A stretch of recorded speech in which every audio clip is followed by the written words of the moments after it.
Well, hello and welcome to the Mindset Mentor. I'm Tania Kolar, helping you optimize your mindset so that you can live your best life. And yes, you absolutely deserve to live your best life.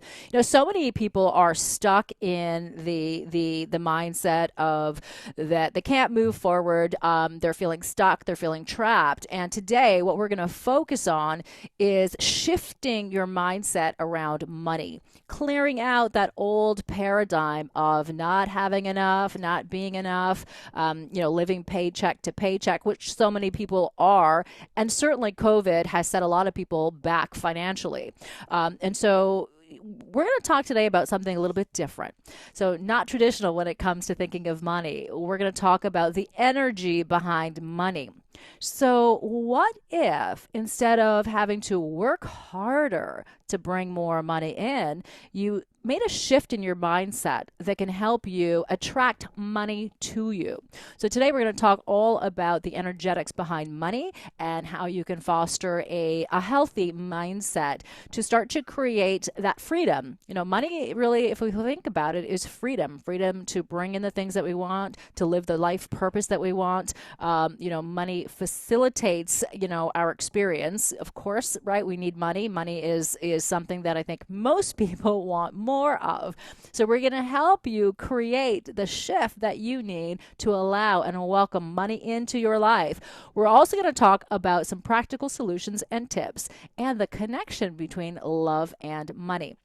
So how about we just dive into the conversation and say hello and welcome to Karen Smith, who is a corporate executive. She is also an entrepreneur who specializes in the energetics of business and money. So I guess, this is a great time to have a conversation about money. Let's all welcome it in as we welcome my good friend, Karen Smith. Karen, it's so great to have you here today.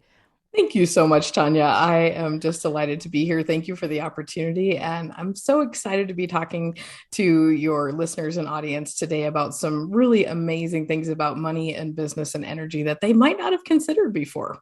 Yeah, and I think it's a good time. It's sort of a new time for a lot of us. Moving forward, some people have made a shift in a career, whether maybe some people have actually chosen to stay home, and they maybe only now are working with one income versus having two Mhm. incomes, right? Or all kinds of variables. The cost of living has gone up. The inflation has skyrocketed.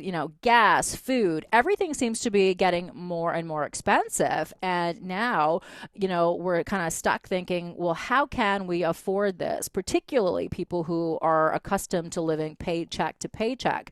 And Mhm. by the way, that's a very high percentage of people who are living paycheck to paycheck. So that you're certainly not alone, right? But what we're going to do today is really, delve deep into the mindset and the energetics behind business and money so that you can, understand maybe some of the money blocks.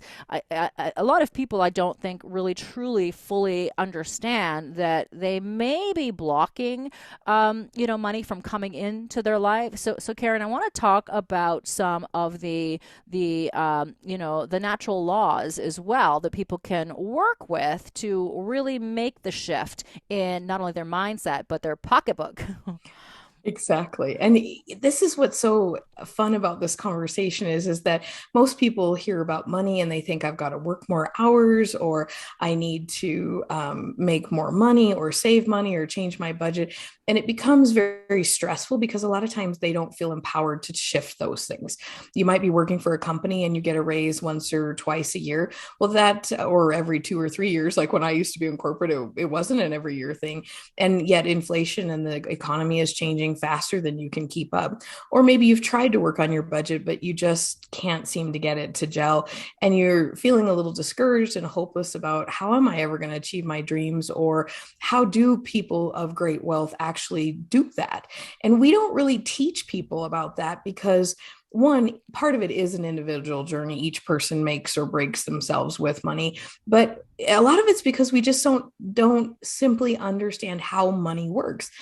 nobody teaches us this in school, or Mm-hmm. even when I was in getting my master's in business, nobody teaches this stuff. So how are you supposed to learn this, and how are you supposed to use it in your life? And when I discovered these natural laws several years ago, it totally changed everything for me, not only in how I conducted my own personal life, but in how I ran my business, or when I was still at corporate, how I approached negotiations. And really, it up leveled my ability to earn money, to clear money blocks out, but also allow money to come to me.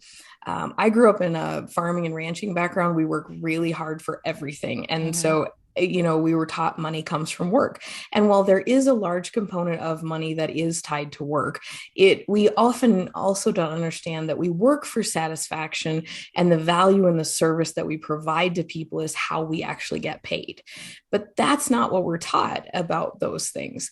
The other thing is we don't understand that there's a natural energy flow to money, because some people are thinking, oh, that's a little woo woo. How do I know how that works? Or maybe we've heard about the law of attraction, but we don't understand how it works. Or the person who's teaching us that says, oh, just think about a fancy car you want and poof, it'll be in your driveway tomorrow. That's Mm-hmm. actually not how the law of attraction Yeah. works.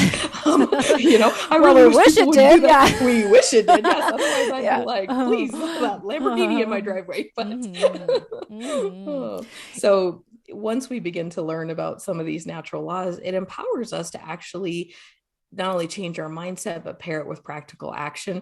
And you'll see things shift, and they can shift actually pretty quickly to build that wealth that you really want to have in your life. Because once we build the wealth, not only do we experience wonderful things, but it allows us to give to our communities, to sponsor projects that we're passionate about, start businesses, travel the world. Like, it lifts everyone. A great quote I once heard from Steve Harvey was, the best way you can help poor people is to not be poor yourself.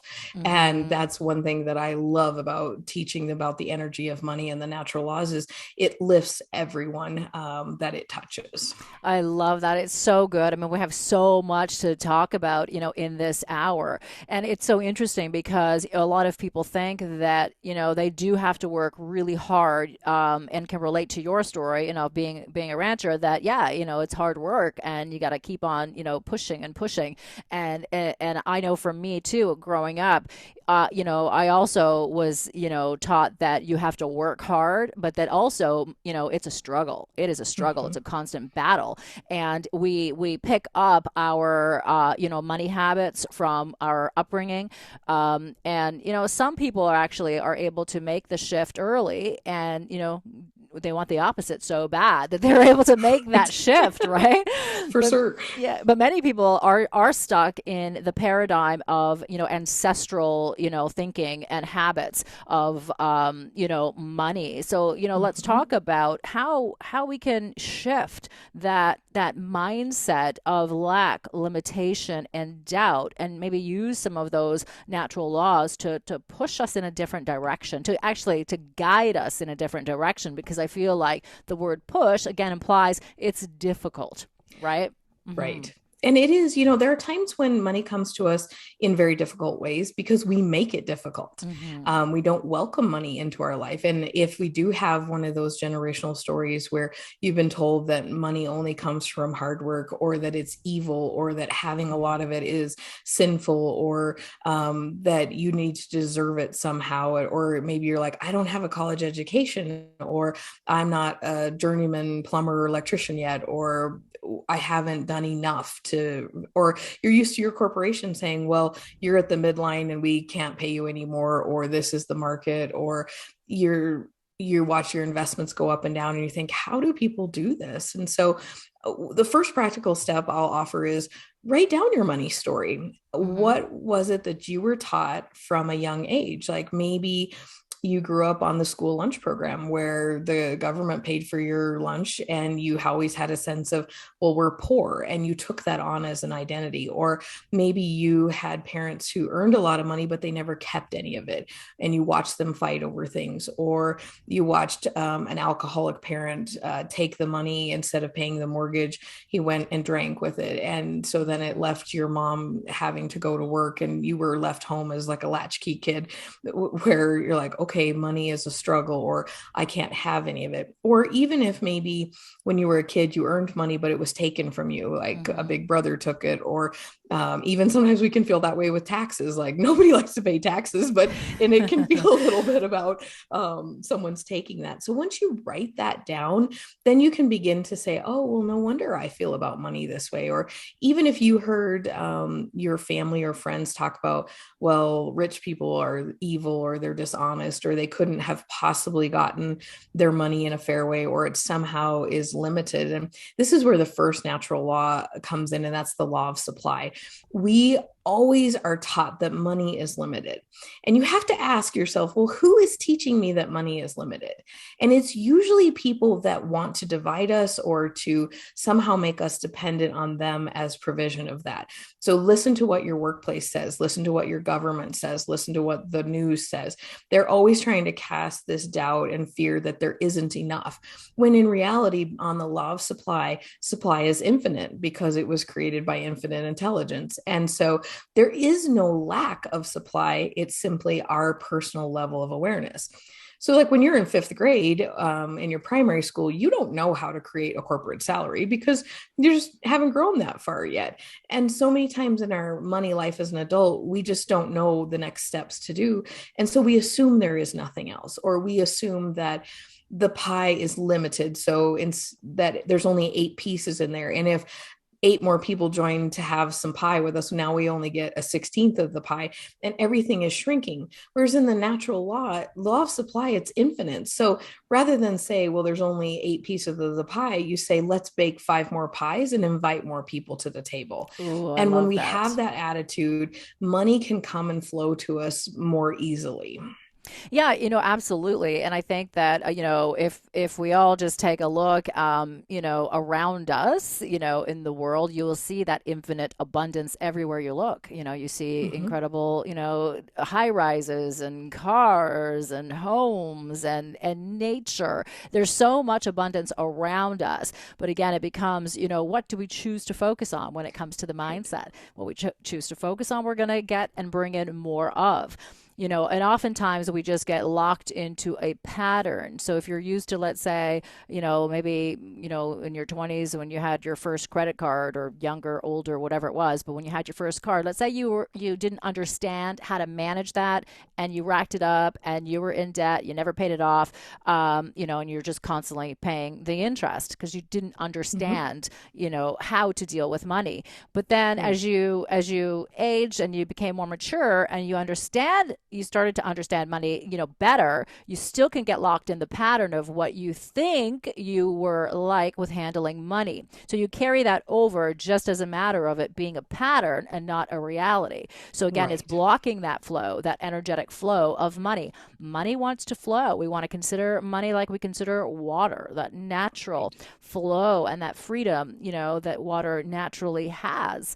And so we want to make sure that we keep that stream open, keep the tap open, right? Instead of closing it off and closing ourselves off to the abundance that we absolutely can have in our lives.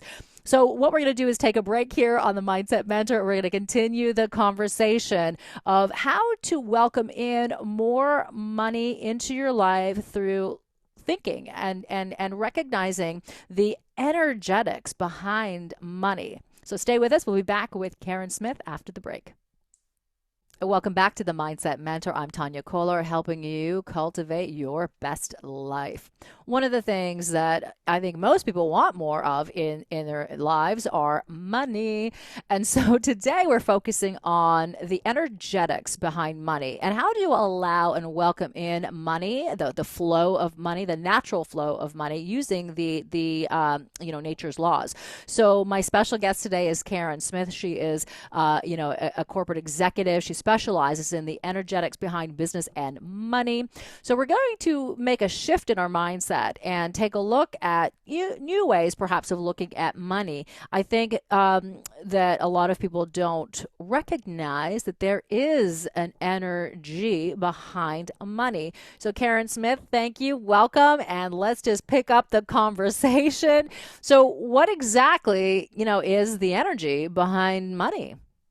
That's a great question. And your uh, last segue about the water was a perfect example. So think about electricity, water, and money. They all have something in common. One, they're all infinite.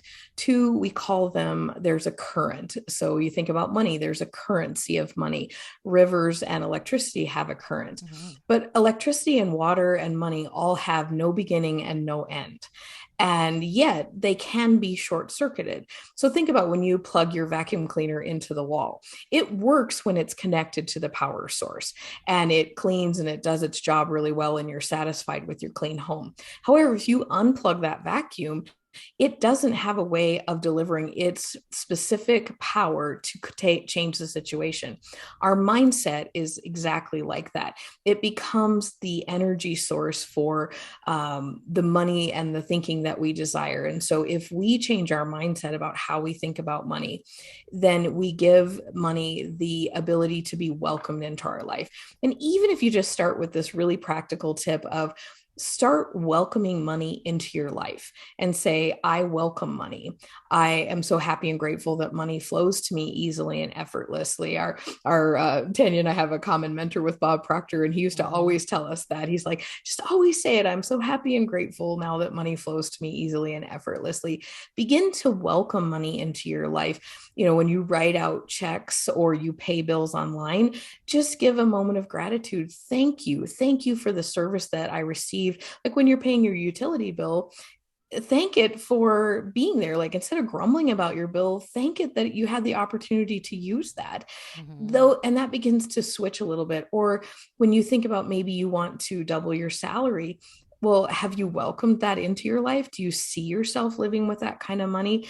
Do you feel good or bad about receiving more money? If you're feeling bad about receiving a greater salary, then you need to ask yourself, what part of my money story tells me that I can't earn more money? It's probably part of your mindset and a block that you have that may come from, you know, a trapped emotion or an energy block that was created, but it also might come just because you simply haven't been exposed to the idea of how this works. And so it's Yeah. really about just welcoming it in your mindset. Yeah, I love that. I think that we can start to tap into our money story, in those moments when we're actually spending money. So Mm-hmm. tap into the feeling, when you're at the grocery Yes. store and you've got that bill and maybe the bill is bigger than you thought, are you welcoming that, or are you, having a hard time saying, wow, that's a lot of money, and sort of resenting that you have to pay that? It's a really good indicator as to your money story and what's going inside. And it's how we do one thing is how we do everything, right? So For sure. everything is Totally. connected.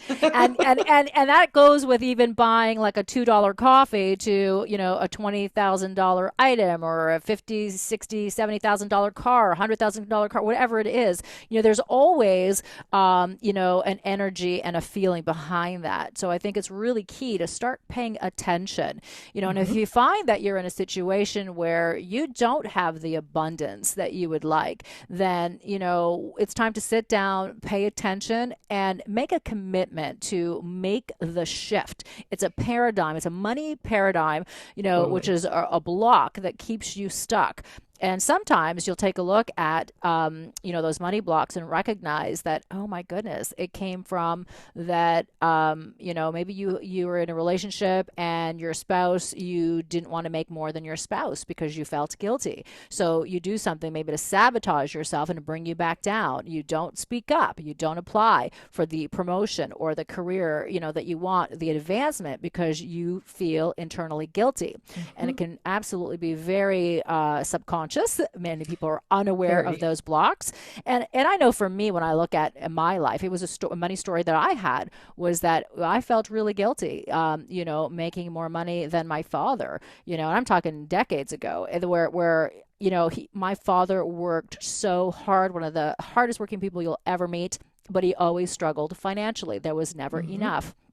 And so, I felt really guilty of having money come in. So there's this feeling of, well, I'm not good enough. I don't deserve it. And so when we do that, we create a barrier.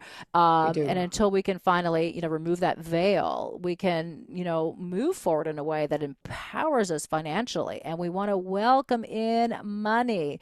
So what else, what tips, Karen, can we do to shift that money story, a negative story money, and create a new story? Absolutely. And I think you touched on it briefly is gratitude. As you look at your budget, give gratitude for that you have money that's going in and out. One of the natural laws of money is it needs to have a give and a take on an exchange. This is why inflation is an energetic imbalance in services and goods and too much money chasing too few goods. It's actually an energetic misalignment. And that's why it's wreaking havoc on everything. We just don't tend to think about money in that way. But in a more practical sense, if you come back home and you're like, well, okay, I can't barely pay the rent, or I'm struggling at the end of the month, maybe I pay my bills, but there's nothing extra. So focusing on that gratitude, also just looking at your money story. Are you making any kind of money decision out of guilt, shame, obligation, resentment? Are you paying for things for other people that are not your responsibility? It's time to set some boundaries. And also looking at your budget, are the items on your budget things that actually matter to your life? Are they helping you live your best life? A lot of clients that I work with, they're struggling, they're making good money, but they're spending it on things that don't matter to them. They don't align with their priorities. And so when we have mismatched priorities, again, it short circuits that energy cycle and it can't complete itself. Either money can't come in or money can't go out. And money needs to be in a balance of that flow. That's the law of giving and receiving. You have to be able to give so that you can open up more receiving. Bob Proctor used to always talk to us about the vacuum law of prosperity, where people tend to hoard and save. And I'm not saying don't save for a rainy day. There is a practical piece to saving 3 to 6 months of living expenses. But when we just hoard things, we also don't allow any space for new things to come into us. And so maybe this week you clean out a closet and you donate some clothes, or if you have a rug in your home that you want to do something different with, like move that rug out, donate it to someone or sell it, but create the space for something new to come into you. It's the same thing of if you're wanting to make more money and maybe you've been thinking about changing jobs and you're like, wow, how do I do this? It's uncertain. We might have a recession coming up. Things are uncertain, but I just don't know what to do.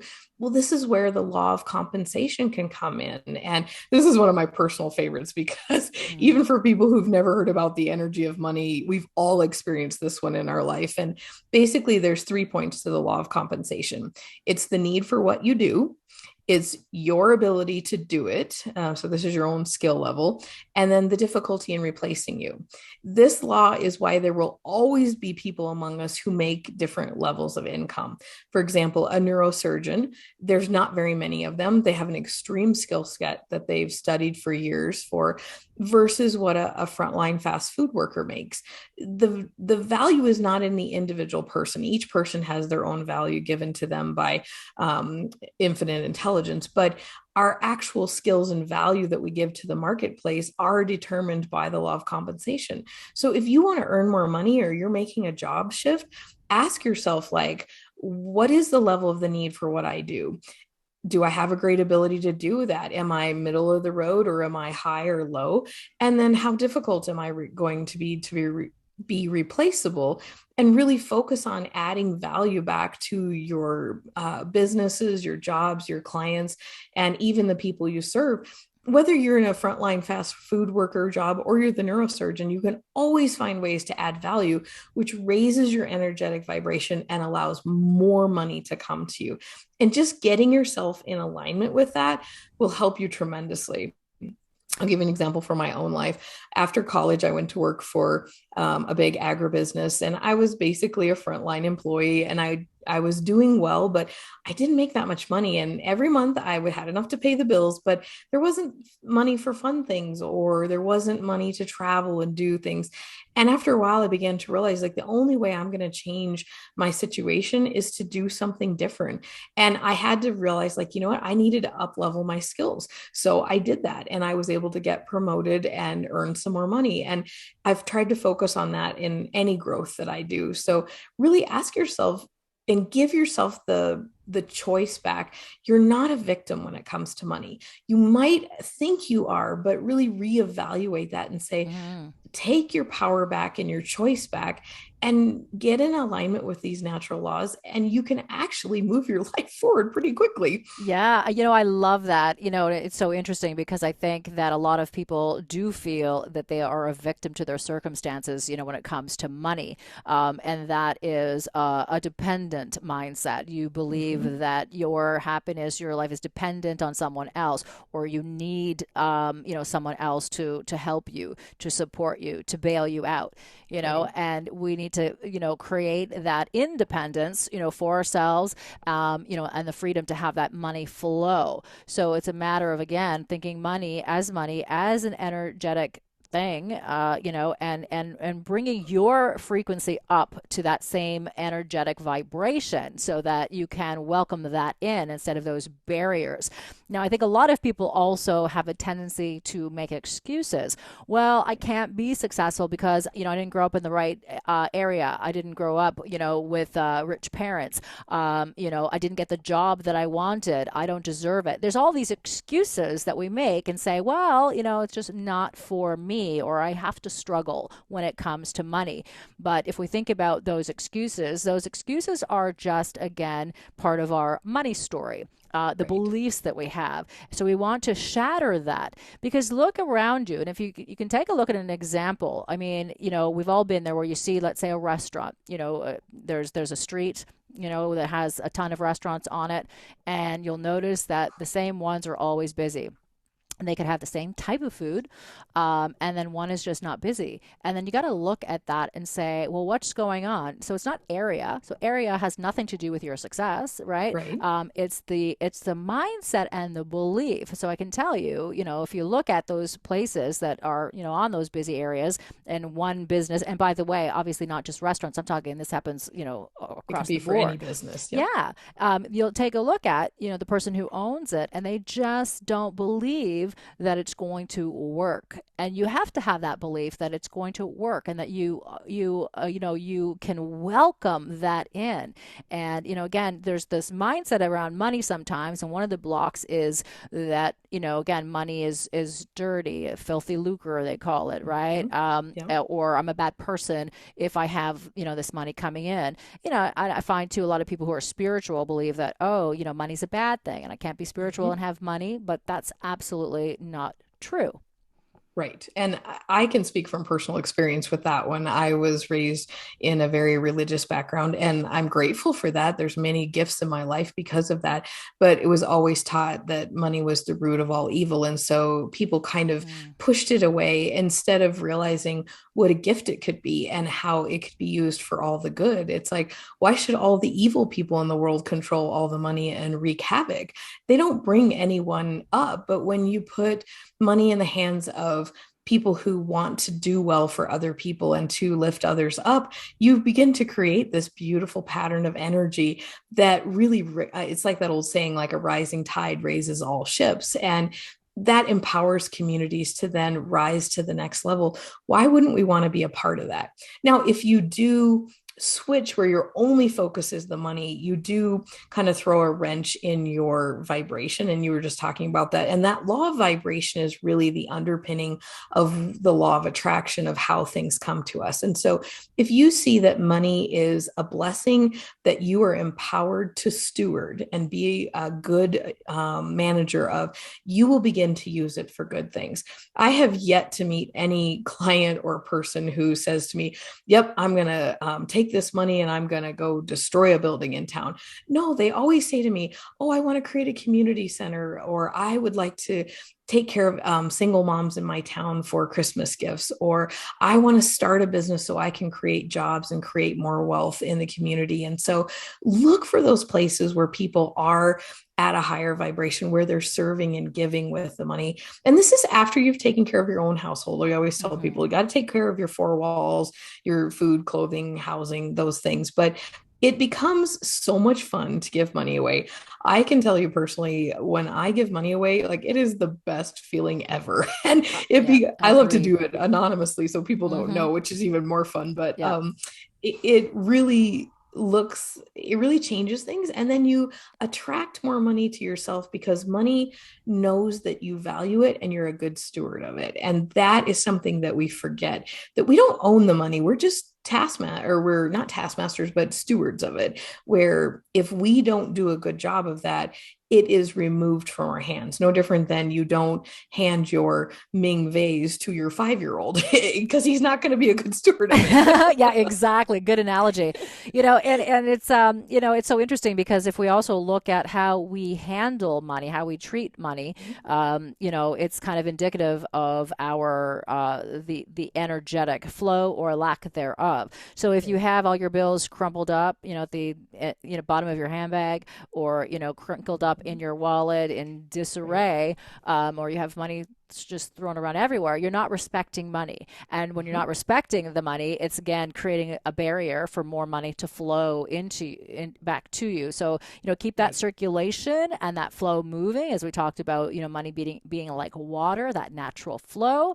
And there's certainly things that we can do to erase some of those old money paradigms, the patterns that keep us blocked and stuck. And so, again, it's about recognizing your money story, making a commitment that you want change and that you're ready to welcome more abundance into your life. And, we talked, you just mentioned, Karen, about, giving money. And I always find that it's so interesting because, when you give money, and yes, it's such a beautiful heart full, your heart is full when you're doing that, you're nourishing your soul, but it comes back to you, It right? totally Yeah. does. Like you cannot outgive. You Yeah. cannot outgive Mhm. infinite intelligence with money. Like I kid you not. The more you give, the more Yeah. that's going to come in, and you're going to be tasked with being the steward of that. And so, if you're not prepared to operate at that level, you better be ready for that because it's going to happen. Yeah, there's a millionaire. I can't remember now who it was. And he decided at one point, because he had amassed this incredible fortune, obviously didn't need to have more money to sustain his living.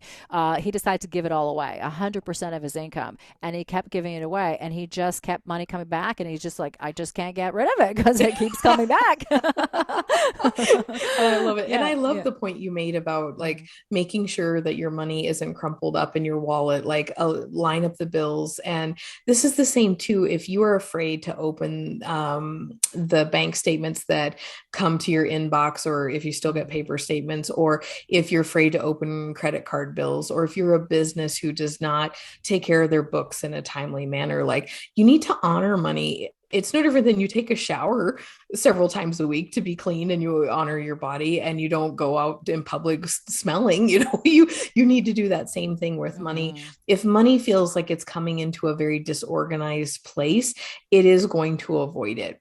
An really interesting piece of energy around money is it likes to know where it's going. And from a practical standpoint, this is why you should do a budget every month. A budget is not meant to punish you or to Mhm. take all the fun out of it, but it's to say to money, say you make $5,000 a month, it on a zero-based budget, which means you use up all that 5,000 when you write down how you're going to use it.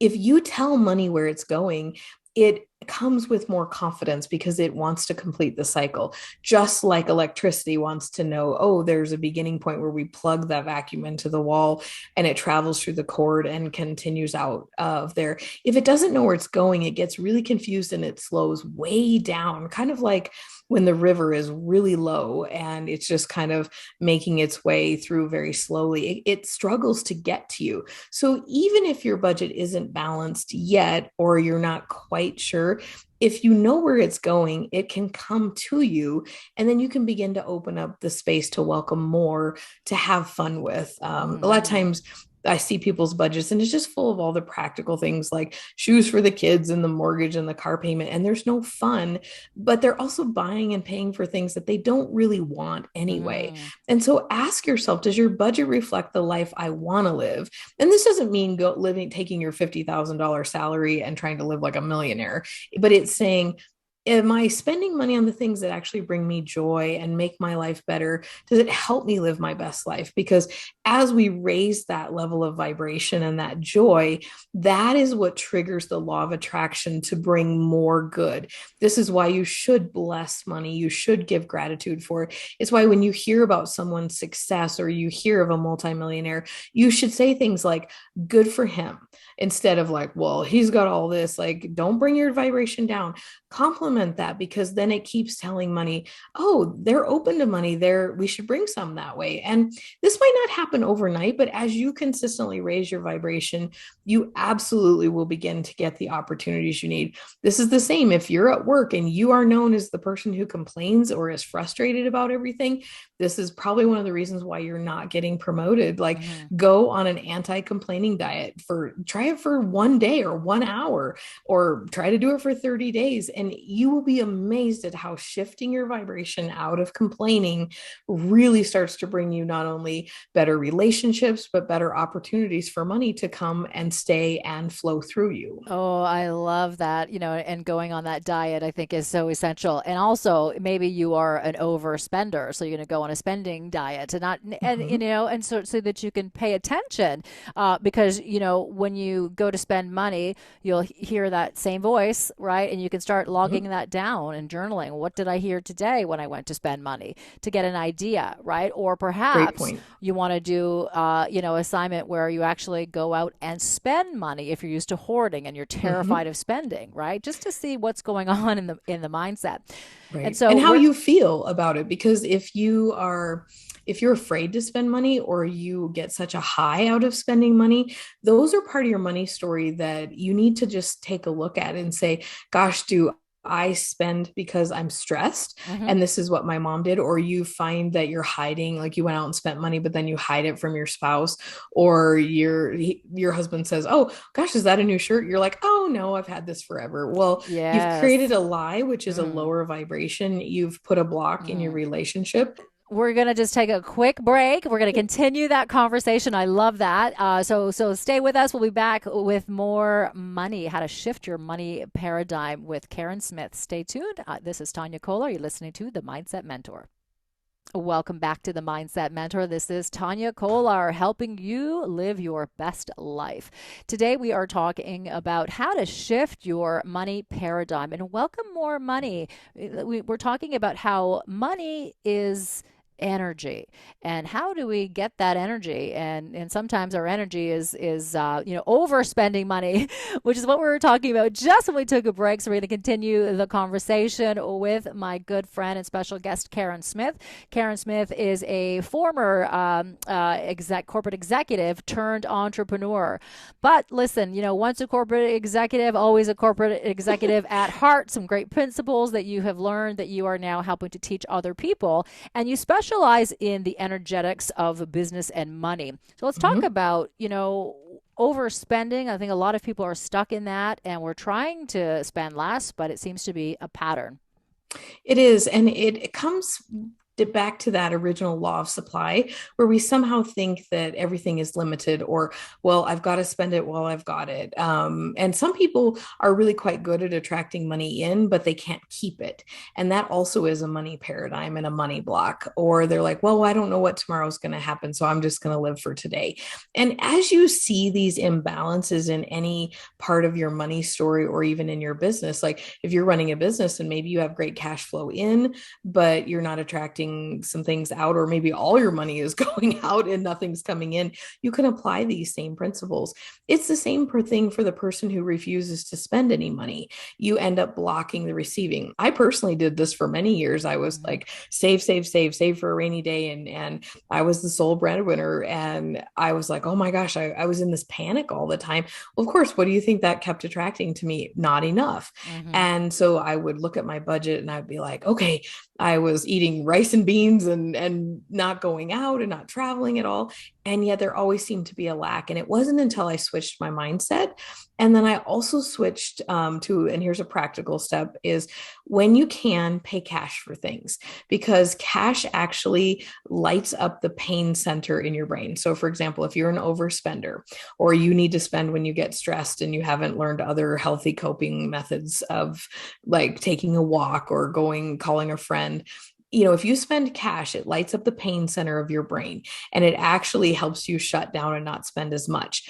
The credit card companies don't want you to know this, but swiping plastic actually lights up the pleasure center in your brain where like heroin and meth light up that. And it's Mm-hmm. so addictive. And so if you're struggling with that, that's a practical step. I know in our modern world with technology, so much stuff is just point and click, but there are a lot of places you can still spend cash, especially for things like maybe you picked up a coffee or you went to visit a friend or you're eating out. There's things that you can do that will help with that. The other thing is take stock of what you already have in your house. Like a lot of my clients who first come to me, I call it the grocery game that we play the first month, and they're not allowed to spend any money on groceries or disposable things because they'll go and raid their pantry and realize like, oh gosh, I've got 400 rolls of toilet paper and 12 things of Mm-hmm. toothpaste, so why am I buying more? And it really is shifting. You're saying, what do I actually need versus what do I already have an abundance of? Yeah, and I think that's part of the money hoarder, right? Not spending is Mm-hmm. that when they go out, they buy a lot of everything because they don't want to run out. It's that lack mindset, Mm-hmm. and it's not about it's not a question of can they afford it. It's just like I just need to have it because they feel better. Right. Because a lot of people grew up in that environment where they witnessed, a family member had witnessed, let's say, going through the depression, and there was a Right. lack of things and a shortage, so that got passed down through the generations, right? So I want to talk about, because we just have a few minutes left, but I want to quickly touch on the connection between love and money. I love that. And it's so interesting how love and money are so related. Like, and really it comes down to it's your self-image. How do you personally feel about yourself? How do you feel about money? And if you have not received the love in your life that you are really wanting, a lot of times it's the same kind of blocks. We think that it's not available to us, or Mm-hmm. we're too young, we're too old, we're too this, we're too that, or we don't allow it to come in for some block or some reason. And so a lot of people find that whenever they begin to work on their money blocks, that they also release blocks to love. And I also see it in some people end up losing weight or changing their physical health because it's very much similar blocks. Like if you're a good money manager, oftentimes you are better at taking care of your physical self. So there's so many components that are tied together. And if you're particularly struggling with lack of love or attracting that, write out your love story and look at the blocks, very much like the money piece, but Mm. begin to tell yourself, I'm worthy and deserving of both wealth and abundance and as much love. And then begin to see that love is infinite, just like money is infinite, and ask infinite intelligence to show you where these things are and begin to realize what you already have not only in front of you, but when you see a couple that, like I have some friends of mine, they were married 73 years. And Wow. every time I would see them, I would just be like, I am so open to attracting a partner that's what we Mm. can have is that kind of eternal and enduring love. And it's the same whether you're thinking about money, like I'm open to receiving the abundance that is meant to be mine. And we really can't lose the money or the gifts and the love that is meant for us, but we do have to be open to receiving it. And so if those aren't coming to you right now, don't be discouraged. I want to encourage you to regain your hope and just to open up and say, you know what?